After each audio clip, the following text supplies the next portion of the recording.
medalist, she got her picture on a Wings box. And I tell people that I live in fear of walking down the grocery store aisle and seeing a package of Insure with my picture on it. But that's kind of the circle I run in now. But I got to get my little clicker here, Tracy. So Medicare can be extremely confusing to people. It's a little bit like this especially when you start getting all those things in the mail when you're about to turn 65, and a lot of it is not pertinent. This is what I tell people: use all of that for fire kindling and come and see me. I'll save you a lot of time, because it's pretty confusing. Medicare was first implemented in 1965. Harry Truman was the first person signed up for Medicare, and Medicare is available to people who are 65 years of age or older, or those who are disabled and younger than 65. There's separate rules about all that disability. But Part A is free to those who have paid into the system for 40 quarters or 10 years. It doesn't have to be consecutive, but if you paid into that. And if you take Social Security, you have to sign up for Medicare. Now, here's a problem, that if you're already taking Social Security, say you started taking Social Security when you're 62, and you get your card automatically in the mail because you're already in the system, or if you are on railroad retirement, you do. So Mrs. Smith right here gets her card automatically because she's been on Social Security for a while, and she tells her neighbor, Mrs. Jones, you don't really need to sign up. They'll just send you your card in the mail. That's not true. Most people have to sign up on their own. It's a pretty easy process, and you can come see me, and we can do it in just a matter of minutes. Or you can go to the Social Security office in Pocatello. The time to enroll is, you have a 7-month period that starts 3 months before your birthday, goes during the month of your birthday, and for 3 months after. But the longer you wait to sign up, like if you sign up the month after your birthday, your coverage is not going to start the next month. It'll start in 2 months. If you sign up 2 months after your birthday, your coverage is going to start in 3 months. So you have those little periods where you're not going to be covered. These are the things that Part A covers, and mostly it's inpatient stuff. So when you're admitted to the hospital as an inpatient, or you have these other services, that's Part A.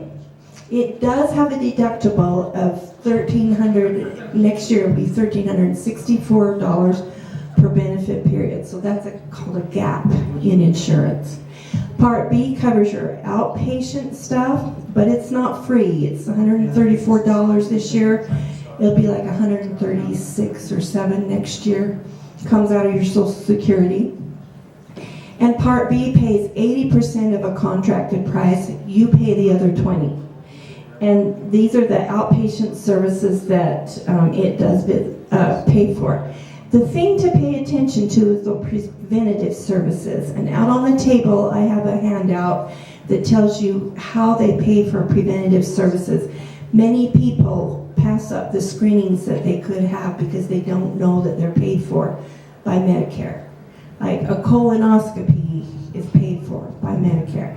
Now, if you have polyps and they remove those, you'll probably have some costs involved there. But there's lots of screenings, mammograms, bone density, lots of them. There's too many to name. But you should pay attention to those and take advantage of them. The time to sign up for Part B is the same enrollment period as Part A, that 7-month period, unless you or your spouse is actively working. And the key word there is actively employed. If you turn 65 and you're still working, or you're still on your husband's insurance because he's still working, you can delay Part B. In fact, it's kind of smart to delay it, because when you sign up for Part B, the clock starts ticking towards a 6-month period that you have to sign up for Medigap. And you'd be paying $134 for Part B and more than that for a Medigap plan, probably. And you really wouldn't need to as long as you're actively employed. The exception to that rule is if the company that you get your insurance, that you work for, you or your spouse, employs less than 20 people. Then Medicare is primary payer, and you should sign up for A and B and a Medigap. So, because even if you're still working and you have insurance, if you've signed up for Part B, the clock will tick towards that 6-month period. And outside of that 6-month period, you're going to get underwritten. Now, what happens if you miss the period, your 7-month enrollment period for Part B? Or it's an 8th-month period if you've been covered under your employer. When you quit, you have 8 months of an open or a special enrollment period for Part B. And so during that time, you won't be penalized if you sign up. But if you go outside of that time, you have to wait for an open enrollment period. And that's from January 1st to March 31st. And your coverage won't start until July. And you'll have a penalty. It's 10% per year that you could have had it. So you need to be aware of those dates and know if you're going to be covered for Part B. So most people are covered by companies through their employment that employ more than 20 people, but the time to be heads up is if it's less than 20. Here's the if you delay, you pay. It pays to know when those periods are of your special enrollment period, because past those, you're going to be paying penalties. There's never a penalty for when you sign up for Part A. Like if you missed signing up for Part A and you do it later, there's not a penalty. But there are for Parts B and D. Medigap Insurance is a supplemental insurance operated by private enterprise companies that comes in and covers the gaps left by Medicare. The Part A deductible, which can happen a few times a year if you go in the hospital very much. And Part B has a once-a-year deductible of $183. I think it's going to be $185 next year. So the Medigap picks up that, or any, depending on which plan you buy, the co-insurances for that, so fills in the gaps left by Medicare.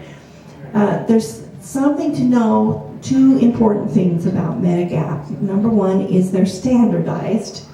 So a Plan F, or whatever letter number you pick, they go A, B, C, D, F, G, H, not H, F, G, K, L, M, and N. And they all cover those gaps differently. But let's say a Plan F from one company costs $140 and a Plan F from another company costs $230. There's no difference in coverage. The only difference in price. So when you start shopping for a plan, a Medigap plan, find the cheapest one. Because they have to pay. If Medicare pays, they have to pay. They can't get out of it. And the other thing is that they follow your Medicare card. They are not network specific. Insurance agents, especially from out of the area, they like to come in here and work the area, and they say, buy Blue Cross, because Blue Cross always pays, and everybody accepts Blue Cross. Well, that's just a sales pitch, because if you have a true Medigap policy, it has to pay if Medicare paid. And if somebody takes Medicare, they have to take your Medigap insurance. They can't pick and choose. Okay, so the time to sign up for Medigap is within 6 months of getting Part B. And many people get A and B at the same time, but a lot of people postpone B because they're working, which I personally think is a good thing to do.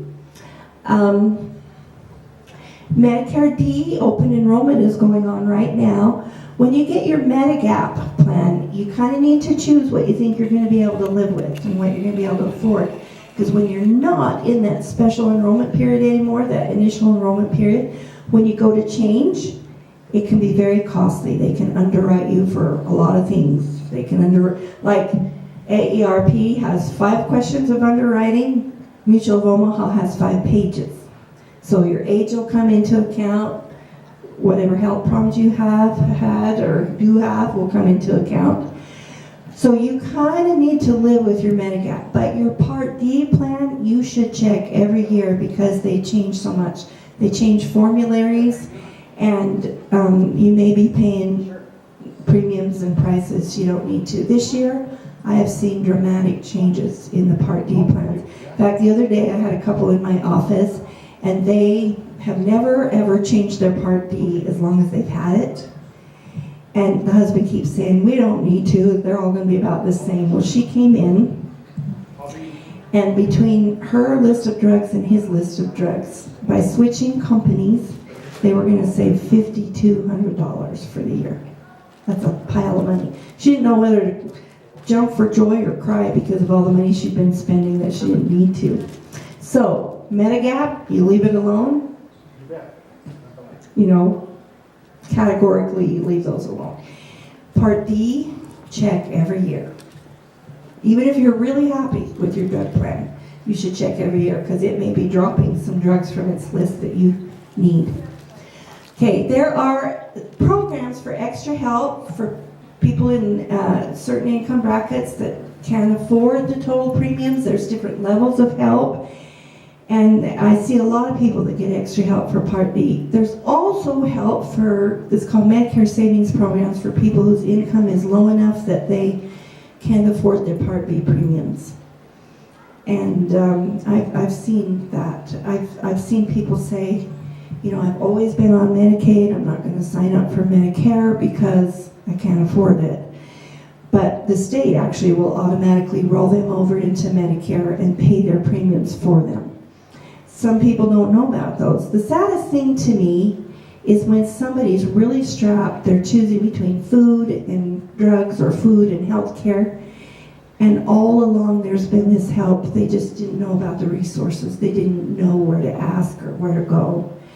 And so I just like people to be aware, you know, kind of keep, if it's not you that needs the extra help, keep your eye on your moms and dads, your aunts and uncles, and your little neighbors that, you know, kind of just keep in mind that maybe you would be able to tell them about resources that would help them out. When you get a late penalty for Part B or Part D because you missed the initial enrollment, those things last for life. So it's best to be a heads up on them. I don't know how we're doing on time here, but I learned to be fast in the last one. Every state has a SHIP program. It's part of the Department of Insurance, stands for Senior Health Insurance Programs, or State Health Insurance Program. In Idaho, it's SHIBA, Senior Health Insurance Benefit Agents. And we are trained specifically on Medicare matters. So this is what I say. And I think we have amazing agents. The agents I know around here are wonderful and amazing, and I talk to them a lot and often, and I really respect them. But agents are trained to sell. The SHIBA trainees they're unbiased, so we don't make any money off of you for anything that you might sign up for. And we are free. We're not trying to make money off of you. So, and it's the law that every state have that because seniors are taken advantage of a lot. Anyway, if you have questions ever, you know where to come, and I'll stand by my statement that when you get all that stuff in the mail, just come and see me first. It'll save you a lot of time. Thank you. Thank you, Kim.